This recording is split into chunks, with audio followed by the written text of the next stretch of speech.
Hello, everyone, and welcome to the Categorically Romance podcast. My name is Bree, and I have author Makenna Lee joining me. Makenna, welcome back to the podcast. Thank you so much. Well, we have 2 weeks. Well, no, we have a week left in May when we're recording this. How has the year started off for you? It has been quite a busy one. It's finally starting to slow down a little bit now, but it's kept me hopping and it's moved fast. Well, I was double checking online. You have 3 releases this year. So you had Lullaby for the Rancher in February. The Lullaby for a Rancher, that was a working title. The actual title on the book is The Rancher's Love Song. The Rancher's Love Song. Okay. Fiction database, get it together. So that came out in February though, right? Correct, yes. Okay. And then Her Secret to Keep is your June release that has just a gorgeous the gorgeous cover on it. Oh, And yes, I then love in that one. July, you have Fortune's Convenient Cinderella. So, I mean, I know you weren't writing all of these at the same time, right? Well, two of them I was, which was kind of Okay. interesting. It's the first time I've done that. So I kind of would work on one in the morning and then another on the afternoon or evening, kind of how I did it. But What did the writing process look like? Because we're getting them all now, but like, what did the other end of it look like for you? yes, it was, I'm trying to remember. When I was writing the Fortune's book, Fortune's Convenient Cinderella, I was also writing The Rancher's Love Song. And so, yeah, I had to kind of bounce back and forth between my characters and, you know, remember which story I was in because they're different. They're in different worlds, basically. Because the Rancher's Love Song is my book one of my new series, and then the Fortunes of Texas is part of the Harlequin continuity. That's so much fun to write in. So Yeah, is yours the final book in that series? it is for yes, it's book six. What was it like writing the last book? I did have to take into account all the first five books and make sure I hit all the necessary points to kind of tie up all the loose ends. So it was actually a lot of fun because I got to dig into everyone else's stories along the way, but a little bit nerve wracking because I didn't want to miss something important. Yeah, yeah. Well, it is Fortune's Convenient Cinderella, and it's the romance between Bear and Morgana. Is that how you were saying it? Yes, yes. Okay. And in your Dear Reader, you shared that you've always wanted to write a Cinderella inspired book. So can you talk about that? Like why did you always want to write one? Um, it just kind of a classic story, and you see so many different retellings in your movies and books over the years. It just always struck me as something fun to do to kind of pull out little details you could plug in, um, such as in this one, she drives a red car that's so old that it's faded to orange, and so she's nicknamed It's it Pump. orange. Yeah, so she's Yeah. nicknamed her car Pumpkin. So kind of like the pumpkin turning into the coach to go to the ball, little things like that. Yeah. Um, Well, having now written like a fairy tale inspired romance, like what did you learn from your experience of writing it? Or if anybody that is listening is wanting to do one, what advice would you give? I would say just look for the little fun ways you can give a nod to the actual fairy tale. Little plays on it, like instead of glass slippers, there's something else I put in place of that. I don't want to give away all the secrets, but Hmm. just finding little fun ways. One thing I did stay away from is having her have any mice in her room, like Cinderella actually Yeah. did. I thought that would not be a great thing because she is a maid at a motel that it's kind of like if you ever watched the sitcom Schitt's Creek, the little Rosebud Motel. Hmm. So it's that kind of little like 10 unit motor lodge, and she's the maid there and lives there. So I didn't really want to put any rodents in the motel. And when the meet cute is like him walking in on her like cleaning and dancing. Yes, And she's she standing becomes his on his dancing bed. queen. I love that. Yes, to reach a cobweb on the ceiling, and he comes in and finds her singing and dancing on his bed. So, Well, can you share with our listeners like what the book is about? Well, Bear Fortune is has come to Chatelaine, Texas, mainly because one of his brothers is back from the dead. So that's one of the fun books before mine, Return from the Dead story. Um, and they have a what is it? Their step grandmother has shown up, Freya Fortune, and she plans to grant wishes to everyone. And he's very suspicious of her, and he just doesn't trust what she's doing and what she's there for. But that's what's brought him there, and he's staying in the motel. And then Morgana has come there because she is searching for her estranged maternal grandmother that she's never met, and that has led her to Chatelaine. And so the Fortune family has something to do with it. So she's using an alias so they don't know her real last name. And so she's trying to find out information while she's staying there. And Bear Fortune is an oil tycoon, so he's made his money and his fortune in the oil fields and invented a special drill bit. And Mhm. so he is rich, kind of like the prince in Cinderella, and she is, barely struggling to get by.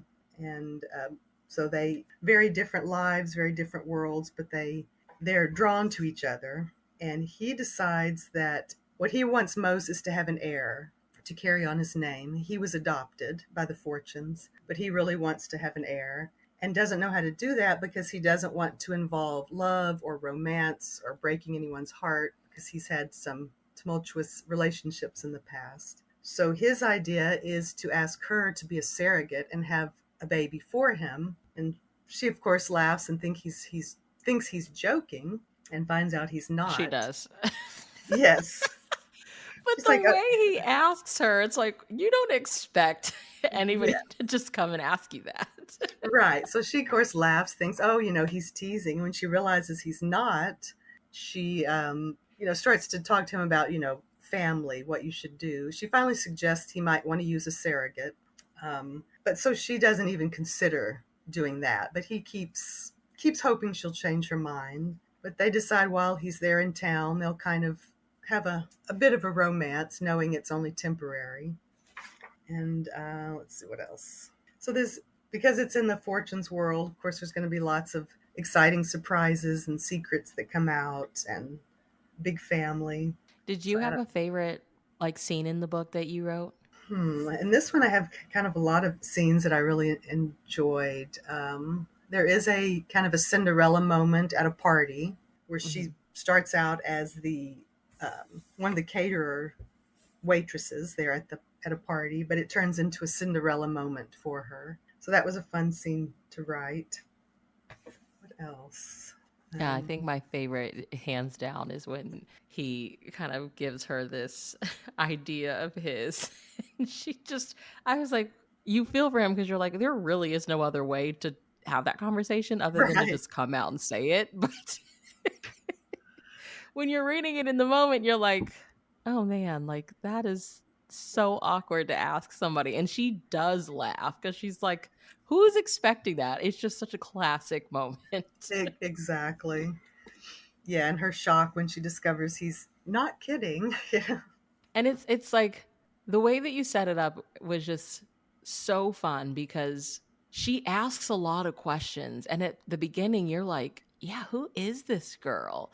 And he even says, he's like, do you like to ask a lot of questions or something like that? And like she's really, you can tell, you just know she is there like in search of something. So was that Right. all like part of the like kind of the continuity, like, as it was handed to you, or was any of that, like, just your thinking and adding to the story? That was pretty much in the continuity, the things I had to, stick to. I got to Okay. develop the characters the way I saw them, but I did have to hit those certain points along the way.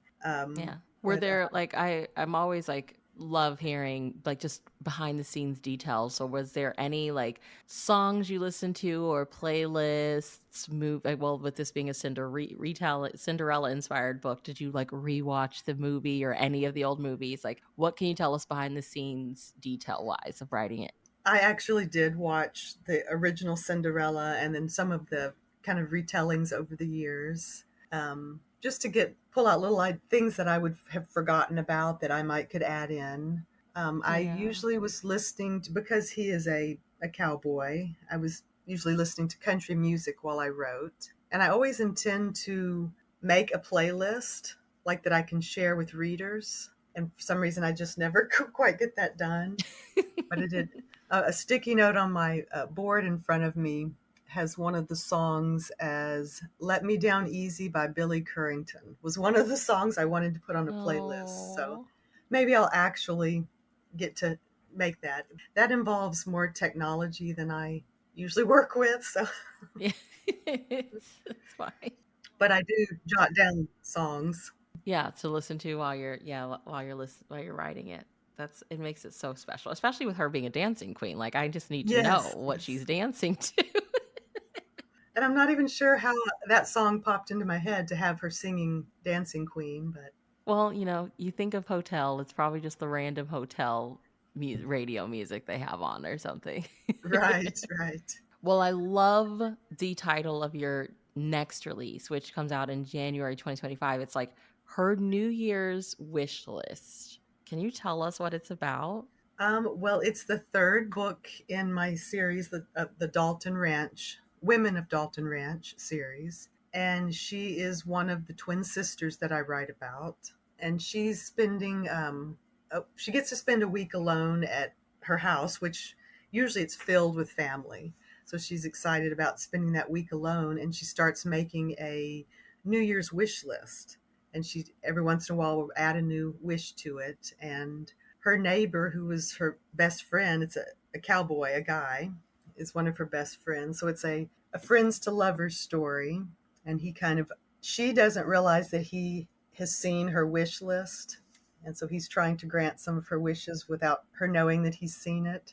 So it was a very fun Yeah. story to write. Are these all like things that she wants to do while she has the house to herself or what? No, it's pretty much over the year that she wants to do. She ends up not getting to have the house to herself. It's right after Christmas, and it's North Texas, and they have a big ice storm and some snow, which there's not a lot of snow in Texas, but North Texas does get some. So they have an ice storm, and she ends up basically snowed in at his ranch, just the two of them. So it's kind of they're stranded together. And there's, of course, no heat because the electricity's off, but he has a fireplace. So that seems like a good place to sleep in front of the fireplace. So that kind of sets them on their romantic journey. Well, is there anything you're working on now that you can tell us about? Right now, I am trying to work on a brand new proposal. And I've got currently so many different ideas spinning around in my head. I'm having trouble narrowing it down